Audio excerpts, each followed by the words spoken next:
Good evening. We're going to be in Genesis chapter 4, if you're wondering where we're going to be. I love that song. Always liked that song. And it fits really well with what we're talking about tonight. I didn't even ask him to lead it.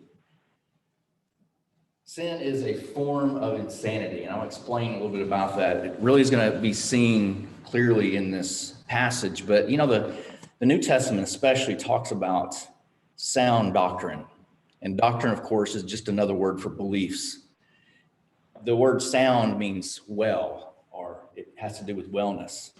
And we're talking about ideas, that are good. And one second here.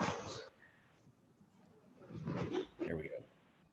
All right, so we got it worked out. This is going to be, we got this. Okay. So anyway, when we think about the idea of sound words, we're talking about words that are healthy, and we're talking about beliefs and ideas that are healthy for us. Well, if there are words that are healthy and ideas and beliefs that are healthy, there are also words that are unhealthy.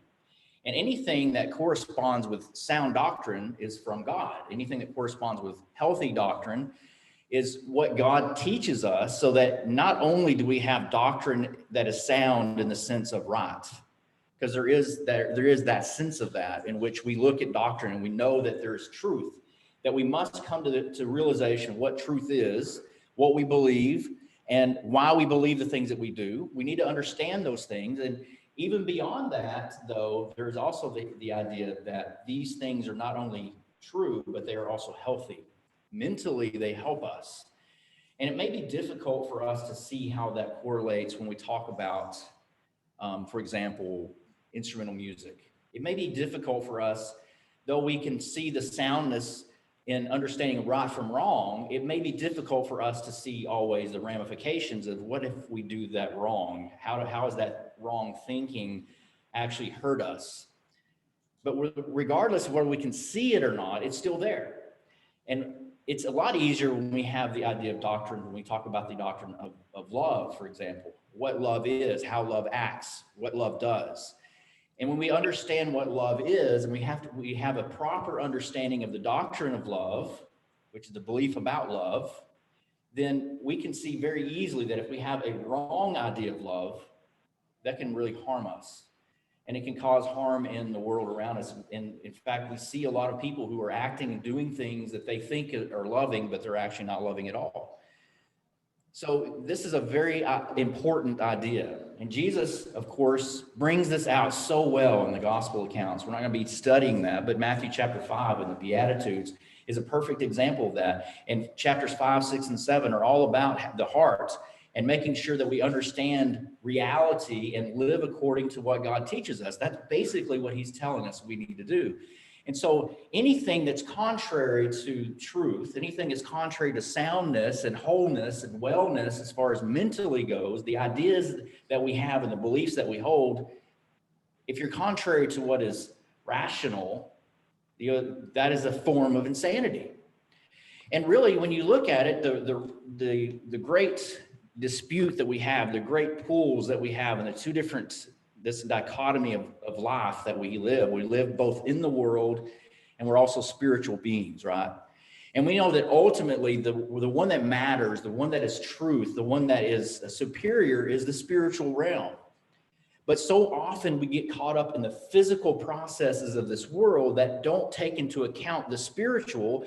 And when you do that, we're taking a piece of truth, we're taking some truth, we're taking a system of truth and creating even more based on that one smaller subset. And so that is a form of insanity, because what we're doing, and we're living according to worldly principles and worldly standards, we're actually taking away from the truth that God has already delivered of who God is. So truth relates to the nature of God.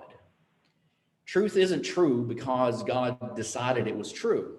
It's because of who he is. It's his nature. Sin is not sin simply because God determined that sin is sin. Sin is sin because it's contrary to the nature of God himself.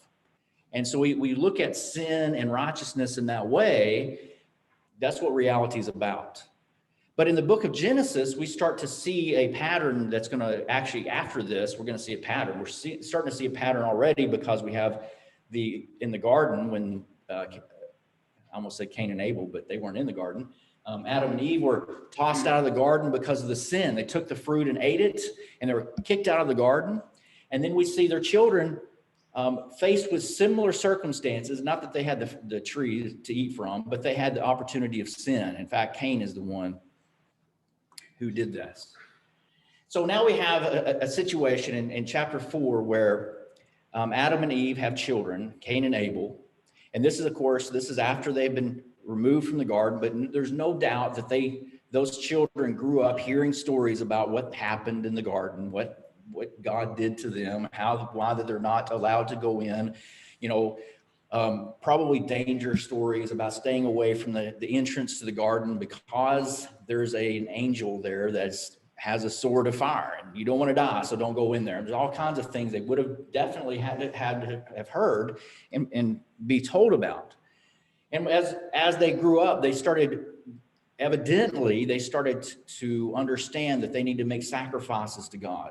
We don't know where that idea came from, except for the fact that when Adam and Eve were removed from the garden, remember when they ate the fruit and they realized that they were naked, they sewed fig leaves together and they covered themselves. And when God dismissed them from the garden, he evidently thought that wasn't enough. And so he made garments for them. He made basically robes for them to wear, and they were made from animal skin. And of course, it's not something that was made, it wasn't made of wool, it was made of skin. So something died for them to be covered. And that's a principle that probably is where they got the idea of sacrifices, or God built on that to show them this is what you need to do. And possible that they had been taught that directly by God so that they knew exactly what to do. In fact, that's a way of looking at it. Whenever we understand the, wrong button here. There we go. So when we understand what is going on in the garden and after being kicked out and that they're clothed, and we can see then that the importance of the sacrifices that were being made, it makes perfect sense to see what we see in that book, in that chapter. So in chapter 4, after Adam and Eve had Cain, in fact, it says in verse 1, she conceived and bore Cain and said, I have acquired a man from the Lord. And she bore again, this time his brother Abel. Now, Abel was a keeper of the sheep, but Cain was a tiller of the ground. So Abel was something that was different from his father. Cain was one who was like his father in the sense that he tilled the ground. This is what Adam did, right? He's a farmer. And that's what he started off as. And this is what he's continuing to do on. His son is walking in his footsteps. But also we have Abel, who was one who he was a little bit different in that he's raising flocks.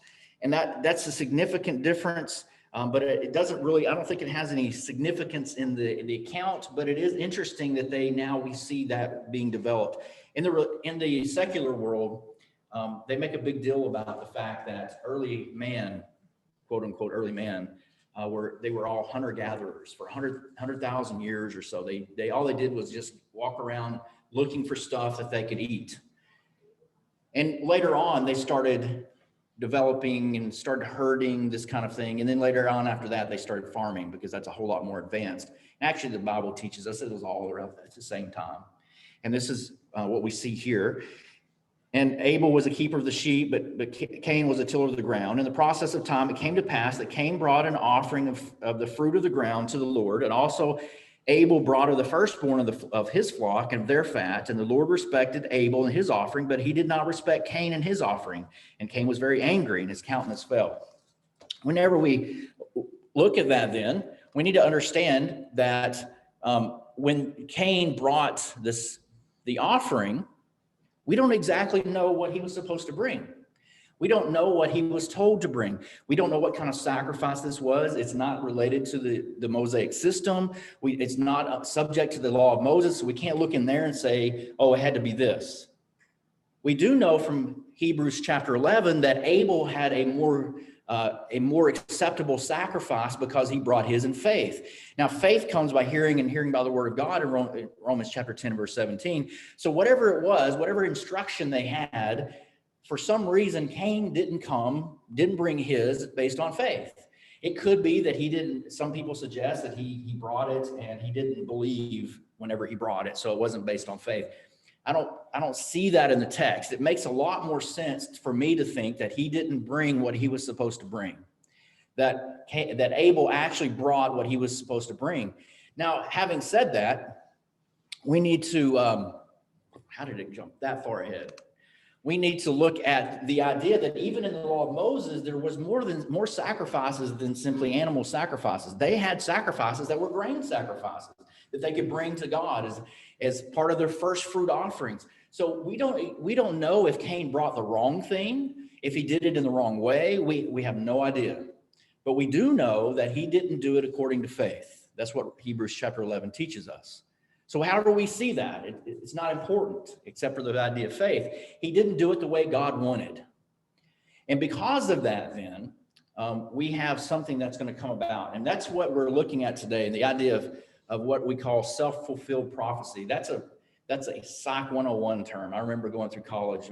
I went through Harding for a couple of years, and we had that. The only thing I learned in that psychology class, I hated that course. But I remember this very distinctly because the teacher was very adamant to teach us that we actually can control, in a sense, we can control our fates. We can create prophecies and fulfill them in our own lives. Not that we can predict what other people do, but I can predict what I'm going to do, and I'll actually work toward that and not even realize that I'm doing it. Here's an example of that, as we'll see. And there's an important piece of this. This is not about psychology, but the word psychology is two words combined. It means soul or spirit and the study of.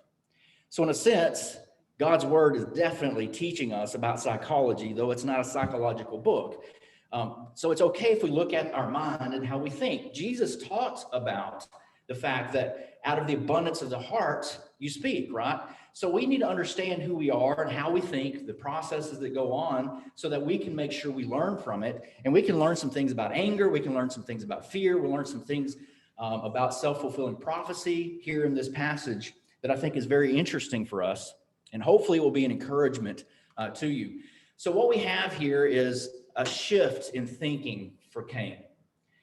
We start with the rejection of the sacrifice, and that's what we read earlier.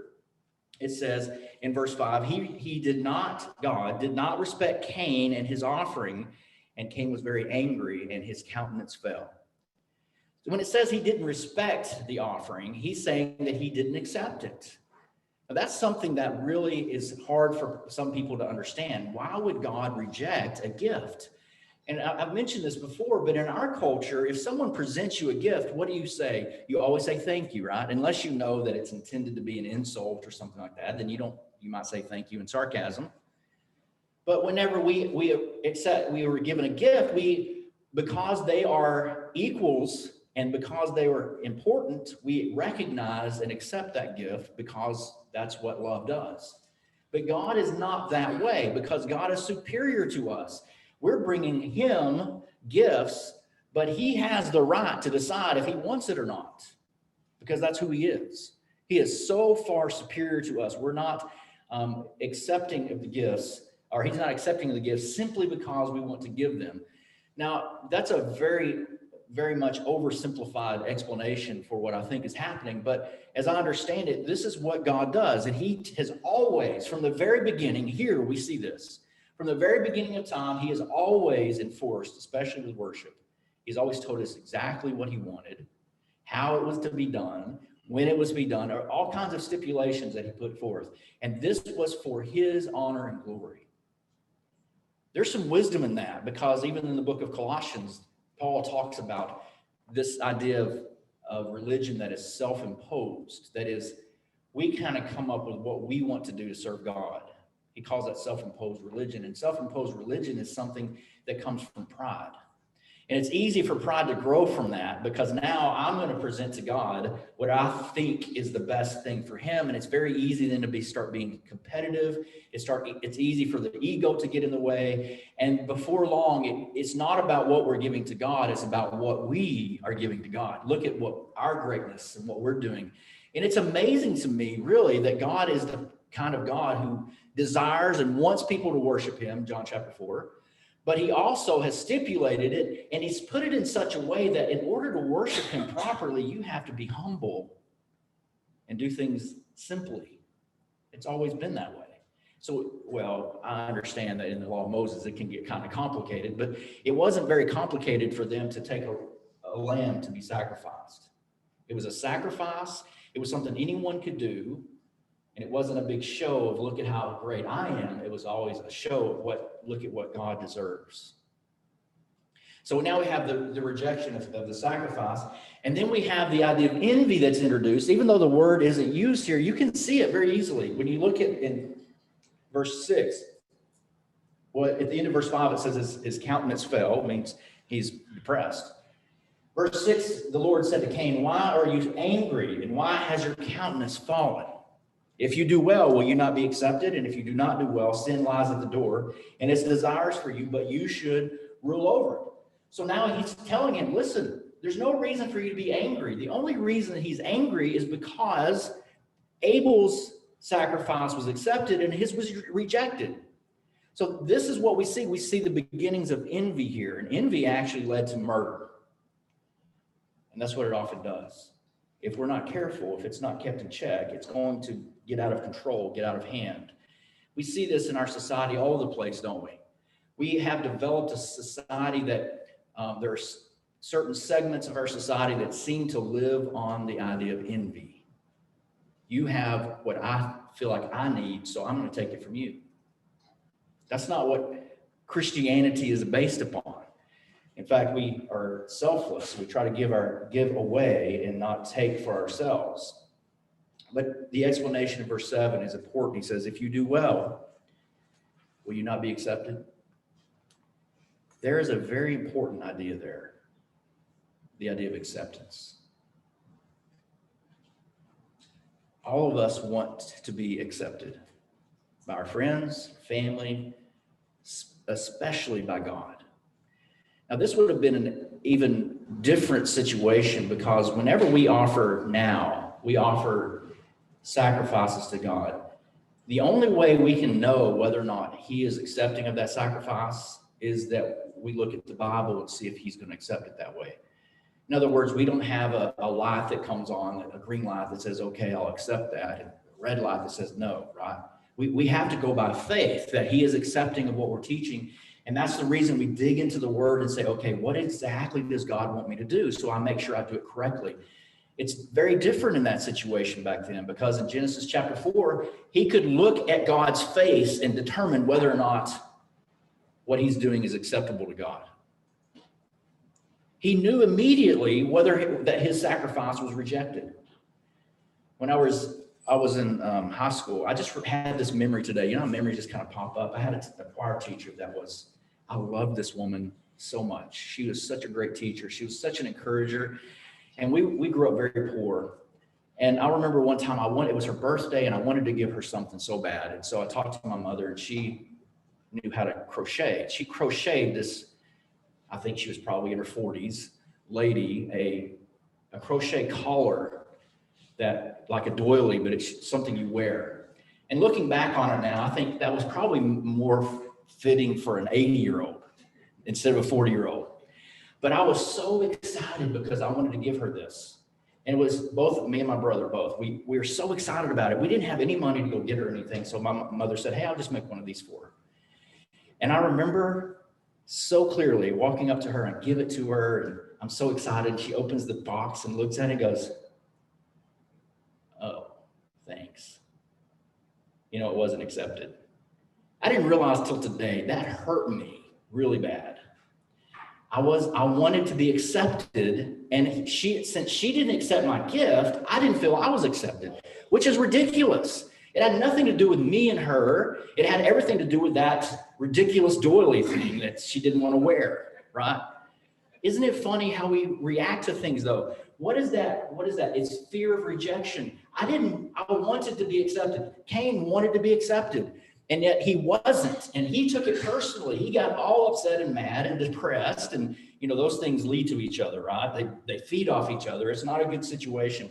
And then we come to the idea of murder. Murder doesn't just happen. He didn't just wake up one day and well, he brought the sacrifice and he's angry. He said, I think I'm going to kill my brother. How does that work? Okay, I understand that some people have such anger issues, but we're talking about pristine living right here. There's hardly been anything done that's sinful. We don't know if there's any other sins that's been committed. I mean, it's possible. But things are going very well for humanity right now, except for the fact they've been cast out, right? There's nothing in the heritage. There's nothing in the history. They didn't grow up in an abused family. They didn't grow up in an abusive home. They didn't grow up in having all the bad conditions that we would think would necessitate or be present when someone becomes so angry that they're going to kill someone over something so small. And yet it got to that point. It's pretty amazing when we look at what happened, because look at what it says as we read further. When he says in verse 7, if you do not do well, sin lies at the door. Its desires for you, but you should rule over it. Sin lies at the door. That tells me that when we do something wrong, like Cain did, God said sin lies at the door. And I envision that as like a dog that's sitting at the doorway. And you open the door, he wants to either come in or go somewhere and you follow him. That's the way I see it. I see sin as being there, waiting for him and going to lead him further away from God. Sin is lying at the door. It's not right there in your heart, but it is an option. Anytime we do something wrong, there is going to be present another opportunity to do even more wrong. Have you noticed that? It just tends to escalate, doesn't it? Sin always takes you further than you want to go. It'll keep you there longer than you want to be there. And it's sometimes really hard to get back. So God gives him a warning. Listen, don't let this situation of your anger and your despair cause you to do something even worse. And so as when in verse 8, now when Cain talked with Abel, his brother, and it came to pass when they were in the field that Cain rose up against Abel, his brother, and killed him. Some translations say that he asked him to go into the field. He kind of tricked him into going or urged him to go into the field, showing a prior motivation. I don't see this as something that he did that was an accident because of the reaction, because continue reading on with me. It says he rose up against Abel, his brother, and killed him. In verse 9, it says, then the Lord said to Cain, where's Abel, your brother? He said, I do not know. Am I my brother's keeper? He says, what have you done? The voice of your brother's blood cries out to me from the ground. That's not the picture of someone who got upset and hit someone and accidentally killed them. If he had accidentally killed him, the first reaction would have been to go to God and say, I'm sorry, I can't believe this happened. But he didn't act like someone who did it innocently. He acted like someone who did it intentionally. And that's because he tried to hide it. When God said to him, where's Abel, your brother? He says, I'm not my brother's keeper. Now that word keeper, some people have said means caretaker, or like referencing Abel's caretaking of the sheep, but that's not the word. The word means protector. When you're talking to your children and you have two children and one of them comes in from playing and the other one is outside and you say, where's your brother? And the response is something like, I'm not supposed to protect him. I'm not his lifeguard. I'm not the one who's watching him swim, right? That's what I mean by lifeguard. What's your first reaction? Where's your brother? Why are you talking about swimming? You see what I'm saying? When God asked him where his brother was, his first response was, I'm not the one supposed to protect him from evil. Why would anybody need to protect him from evil? He said, what have you done?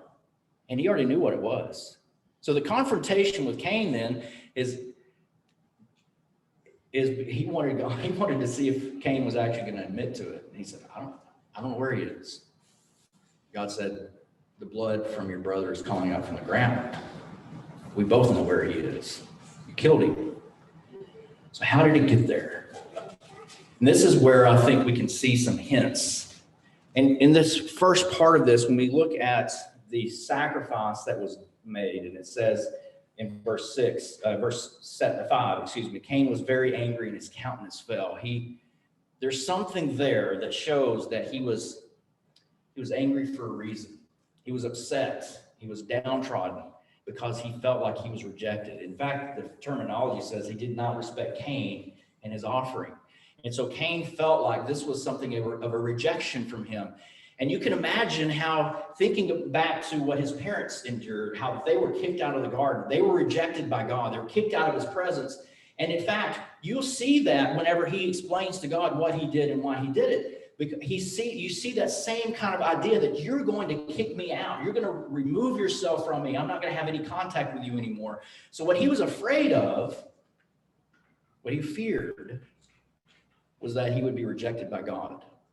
That was a fear that actually led to the anger that he had.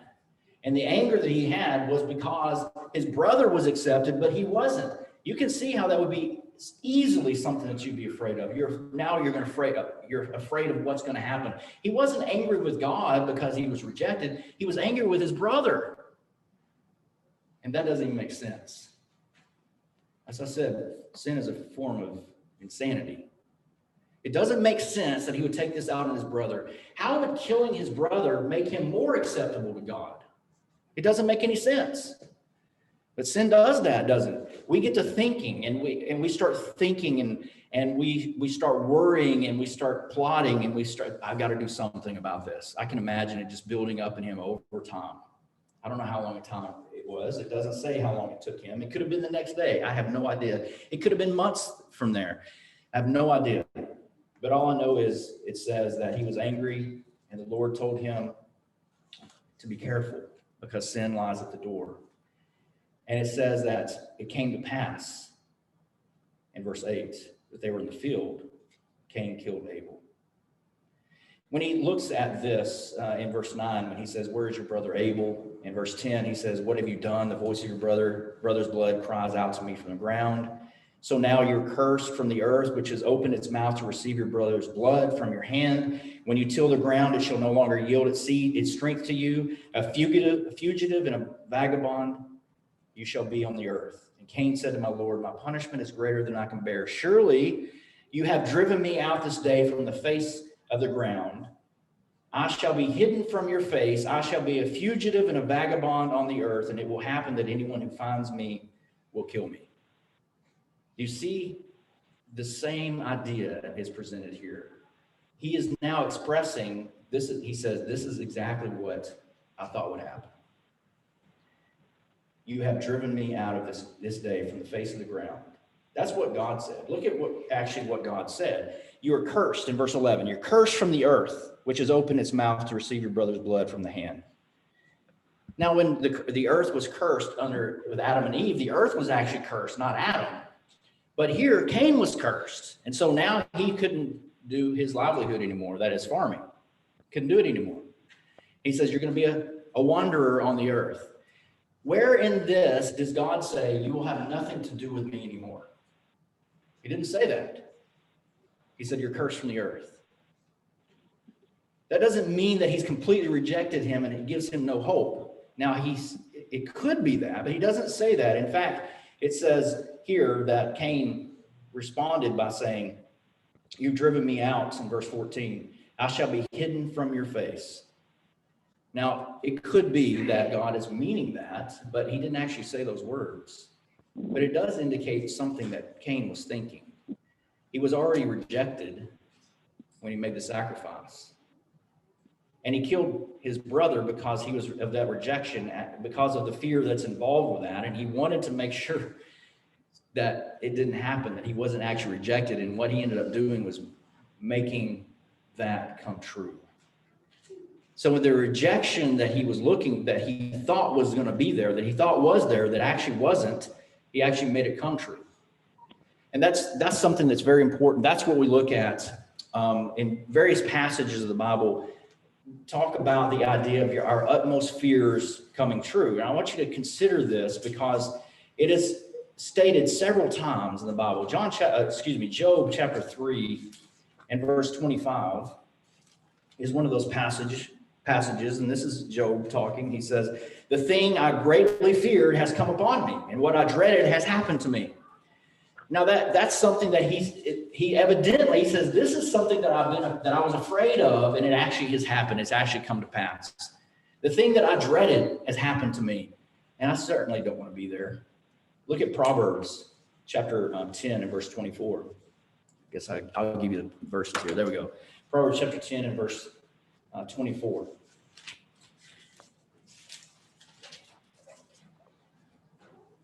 It says, the fear of the wicked will come upon him, and the desire of the righteous will be granted.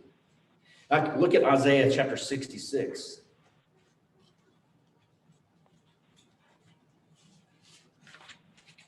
In verse 4.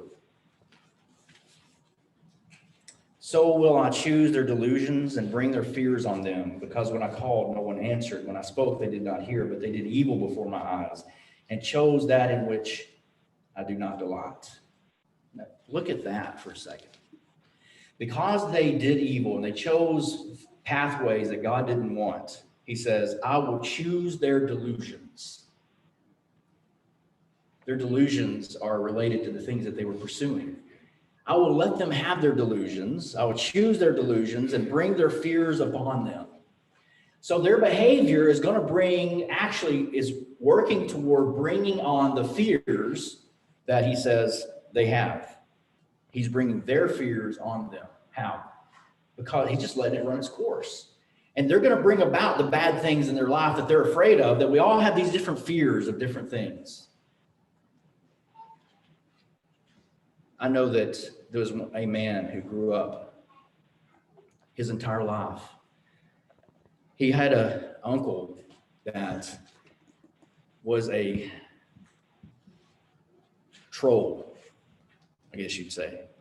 Recluse, didn't like people. It got to be so bad that when he passed away, he was an old man in a shack with no one around. This man feared that his entire life. He saw that happen. He said, I'm not going to happen. It's not going to happen to me. And he feared it. He fretted over it his entire life. And that's exactly how he died. His fears actually worked to bring about the thing that he was afraid of. It happens time and time again in life. The things that we fear, we can actually cause to happen. That's the self-fulfilling prophecy. Now, it doesn't mean that it's always going to be that way, but it can. Because if we allow fear to control us, it will put us down a pathway. You know, it's interesting how our minds work, and I'm not in any way an expert on this, but I do know that our fears can actually cause us to think the things that we obsess over and think about. Our brains will try to make it come true. Our brains, whatever we think about the most, our brains will help us figure out a way to make that happen. Whether we want it to happen or not, it will make it happen.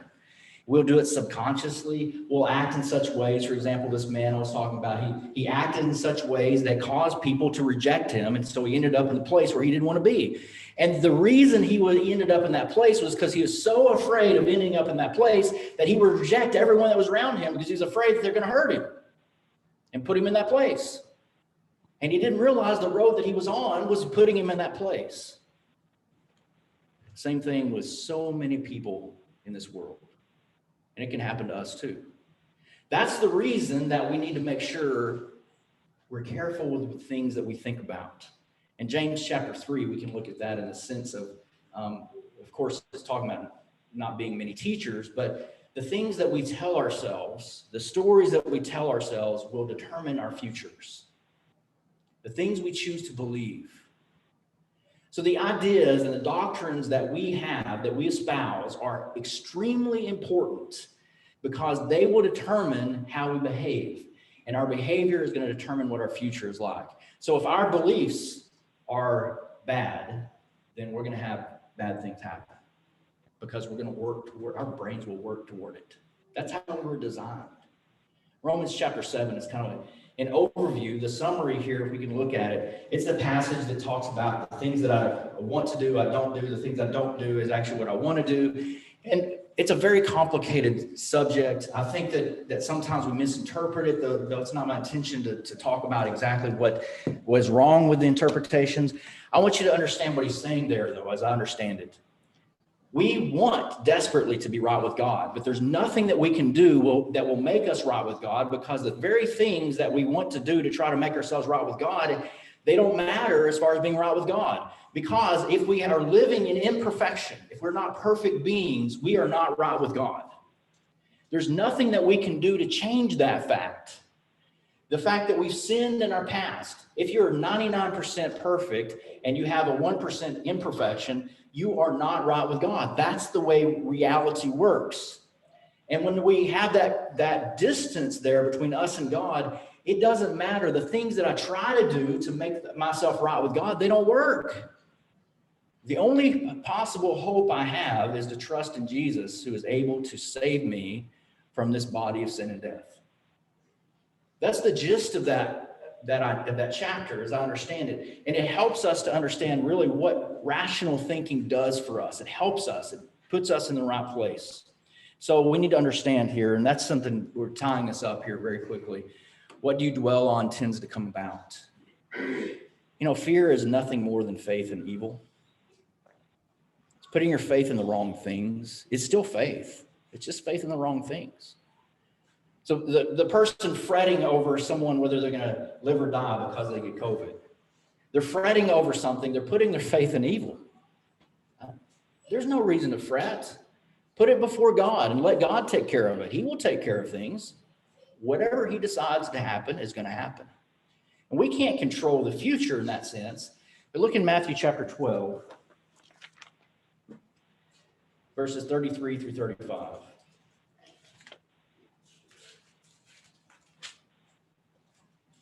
It says, either make the tree good and its fruit good, or else make the tree bad and its fruit bad. For a tree is known by its fruit. Root of vipers, how can you, being evil, speak good things? For out of the abundance of the heart, the mouth speaks. A good man out of the good treasure of his heart brings forth good things, and an evil man out of the evil treasure brings forth evil things. But I say to you that for every idle word men may speak, they will give account for it in the day of judgment. For by your words you'll be justified, and by your words you will be condemned. So the things that we say, the things that we are actually what we believe. The things that we believe are actually determining what we do.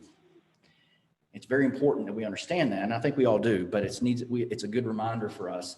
This is where we look at the idea of self-fulfilled prophecy. You don't want to be in a position where you're allowing fear to help let you make decisions. You want to make your decisions based upon what God says.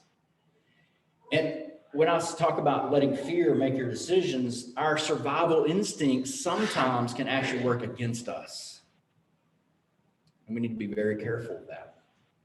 Maybe this evening it's touched you in some way. I hope that it has been at least an encouragement to you, that you can see a little bit here of what's going on in Cain and Abel, and how Cain teaches us some good lessons about ourselves. If there's anything that we can do to help you, if you need prayers of the church, you can be baptized for the remission of your sins, we're here for you. Please, won't you come as we stand and sing.